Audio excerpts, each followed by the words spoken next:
అచ్చెన్నాయుడు గారు మన అదృష్టం ఏంటంటే వ్యవసాయం, దానికి అనుబంధంగా ఉద్యానవన శాఖ, తర్వాత పశు సంవర్ధక శాఖ, పాడి పరిశ్రమ, అలాగే మత్స్య శాఖ, తర్వాత సహకార శాఖ, వరుస 6 శాఖలు.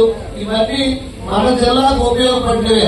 90% మంది ఇక్కడ ప్రజలు దీనిపైన ఆధారపడుతున్నారు. దాని శాఖ మనకు రావడం చాలా అదృష్టంగా మనం అందరం భావిస్తూ, తప్పకుండా అచ్చెన్నాయుడు గారు ప్రతిదీ ఆయనకు తెలుసు. శ్రీకాకుళంలో ఆయన ఉన్నారు కనుక ఇక్కడ సమస్యలన్నీ కూడా ఆయనకు తెలుసు కనుక డెఫినెట్ గా ఆయా శాఖల ద్వారా మనకు మేలు చేకూర్చే విధంగా చేస్తారని తప్పకుండా మాకందరికీ నమ్మకం ఉంది. అలాగే కేంద్ర మంత్రి రామ్మోహన్ నాయుడు గారు, అచ్చెన్నాయుడు గారు, నేను వెంటనే ఈ ప్రభుత్వం వచ్చిన వెంటనే కలెక్టరేట్ లో మీటింగ్ పెట్టి యుద్ధ ప్రాతిపదికన తాగునీటిపై మేము దృష్టి పెట్టడం జరిగింది. అలాగే మళ్ళీ నర్సంపేటలో కూడా మీటింగ్ పెట్టి అన్ని బట్ల దగ్గర కూడా గుర్రపు డెక్కలు తీయించడం, అలాగే ఎన్ఆర్ఈఎస్ ద్వారా పనులు చేయించడం కూడా జరిగింది. ఇంకేమైనా ఉండిపోయినా నెక్స్ట్ ఇయర్ ఖరీఫ్ సీజన్ ముందే మొదలుపెట్టి అన్ని బట్టలు పుడతలతో సహా మొత్తం తీసి మీకు మొదట ఏదైతే మాట ఇచ్చామో శివారు గ్రామం వరకు ప్రతి ఎకరాకు నీరు అందిస్తామని చెప్తాం. ఆ మాట కట్టుబడి ఉంటామని కూడా నేను తెలియజేసుకుంటూ, ఏదైతే ఎత్తుపోతల పథకం ఇక్కడ ఉందో సాలివటం దగ్గర దాన్ని కూడా పూర్తి చేయడానికి మళ్లీ నేను ముఖ్యమంత్రి వర్యులు అలాగే మన సాగునీటి మంత్రి నిమ్మల రామానాయుడు గారి దృష్టిలో పెడతాం. దీనికోసం నేను కేంద్ర మంత్రి రామ్మోహన్ నాయుడు గారు తప్పకుండా బాధ్యత తీసుకుని అది కూడా చేస్తాం. అలాగే ఒమ్మరవెల్లి దగ్గర ఉన్న ఎత్తుపోతల పథకం కూడా పూర్తి చేస్తాం. మన నియోజకవర్గ గ్రామాలు కనుక డెఫినెట్ గా దీనిపైన పూర్తి బాధ్యత మేము తీసుకుంటాం. చూడండి, కలపండి, మీరు చేపెట్టి కలపండి, కలపండి. అలాగా మీరు చూసి వాళ్ళతో మాట్లాడుతుంటే నోట్లు పెట్టి లేదు, వాళ్ళతో మాట్లాడుతుంటారు. ఆయన పరిస్థితి వాళ్ళతో మాట్లాడుతుంది కాదు కదా. Right, okay, thank you. Right sir, thank you. ఏర్పాటు చేసిన సందర్భంగా ఈ కార్యక్రమానికి విచ్చేసినటువంటి అగ్రికల్చరల్ జేడీ గారు, అలాగే ప్రముఖ క్షేత్రం బౌద్ధ రామక్షేత్రం, అలాగే వేణుగోపాల స్వామి క్షేత్రమైనటువంటి సాలిగుండంలో ఈ రోజు ఈ కార్యక్రమం ఏర్పాటు చేసుకోవడం చాలా సంతోషదాయకం. అయితే ఈ రోజు మానవ మనుగడ సాధించాలంటే మనకి ఆహారం అవసరం. ఆ ఆహారాన్ని పండించేది రైతులు.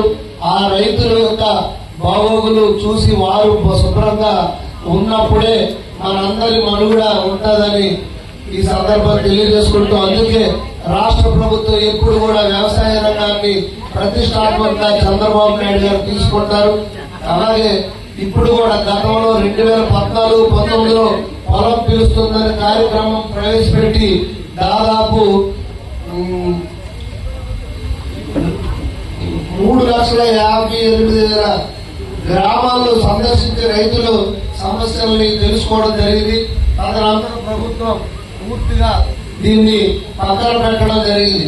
అయితే మన రాష్ట్రానికి వ్యవసాయ మంత్రిగా అచ్చెన్నాయుడు గారు బాధ్యతలు చేపట్టినప్పుడు ఫస్ట్ సంతకం ఈ పొలం పిలుస్తోంది కార్యక్రమాన్ని సంతకం పెట్టడం జరిగింది. ప్రతి మంగళవారం, బుధవారం రాష్ట్ర వ్యాప్తంగా రైతులందరికీ పొలం పిలుస్తోందనే కార్యక్రమంలో రైతులకి నాణ్యత ప్రమాణాలు పాటించి ఎరువులు ఎలా వాడాలి, ఇంకా మెరుగైన దిగుబడులు ఎలా సాధించాలి, వీటన్నింటిపైన అవగాహన కోసం, అలాగే ఉద్యానవన పంటలు ఎలా వాడాలి, ఈ పాడి పరిశ్రమ పైన కానీ అలాగే మత్స్య సంపద పైన అన్నింటిపైన రైతులకు పిలిచి అవగాహన కల్పించి వారికి ఇంకా మెరుగైన పద్ధతుల ద్వారా ఇప్పుడు ఈ ఎరువులు పొలాల్లో చల్లినప్పుడు కూడా తీసుకోవాల్సిన జాగ్రత్తల మీద కానీ, అలాగే తక్కువ ఖర్చుతో ఎక్కువ మనం డబ్బులు ఎలా సంపాదించాలి వ్యవసాయం ద్వారా అని, అలాగే యాంత్రీకరణ పద్ధతి ఎలా చేయాలనే ఉద్దేశంతో ఈ పొలం పిలుస్తోంది. అలాగే పొలం బడి కార్యక్రమాలు నిర్వహించడం జరుగుతుంది.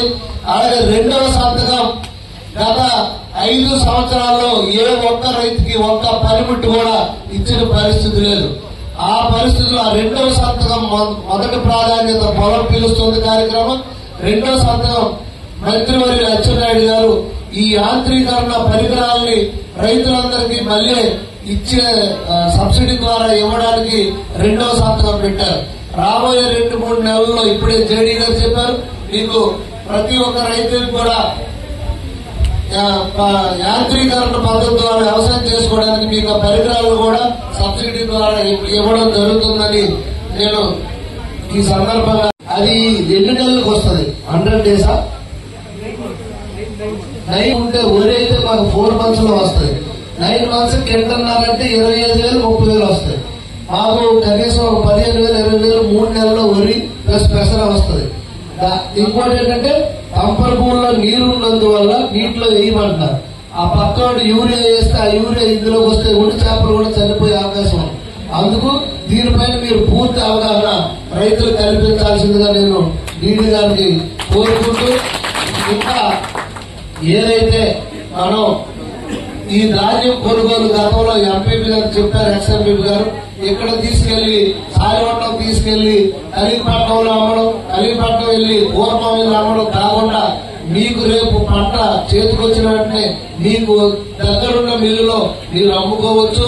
అలాగే మీరు ధాన్యం అయిపోయిన 48 గంటల్లో మీకు డబ్బులు కూడా పడతాయి. ఈ సందర్భంగా నేను తెలియజేసుకుంటూ, ఎల్లప్పుడూ రైతులు శ్రేయస్సు కోరే ప్రభుత్వం ఇది. రైతుల కోసం అహర్నిశలు కృషి చేసి మీకు నీరు గాని అలాగే విత్తనాలు గాని ఎరువులు గాని ఏ కొరత లేకుండా, పైగా మీరు పండించిన పంట కూడా ఎటువంటి ఇబ్బంది లేకుండా మేము పూర్తి బాధ్యత తీసుకుంటామని సందర్భం మీకు తెలియజేసుకుంటూ, అలాగే ఇక్కడ ఉన్న ప్రముఖ క్షేత్రమైన బౌద్ధారామం గాని వేణుగోపాల స్వామి టెంపుల్ గాని ఇవన్నీ కూడా ఇంకా మనం డెవలప్ చేసి టూరిజం హబ్గా దీన్ని తయారు చేయాలి. ఇలాంటివన్నీ కలిపి ప్రయోగించడం అనేది మనము ఒక పద్ధతిగా తీసుకెళ్తున్నాము. శ్రీకాకుళం జిల్లాలోనే అత్యధికంగా ఈ గారమండలంలోనే ఆ కల్టివేట్ అగ్రికల్చర్ అనేది, how to get benefit from agriculture అనేది నిరంతరం పరిశోధన చేస్తున్నారు. ఎక్కడా దేనికి ఫుల్ స్టాప్ ఉండదు, ఈ సృష్టి ఆగదు.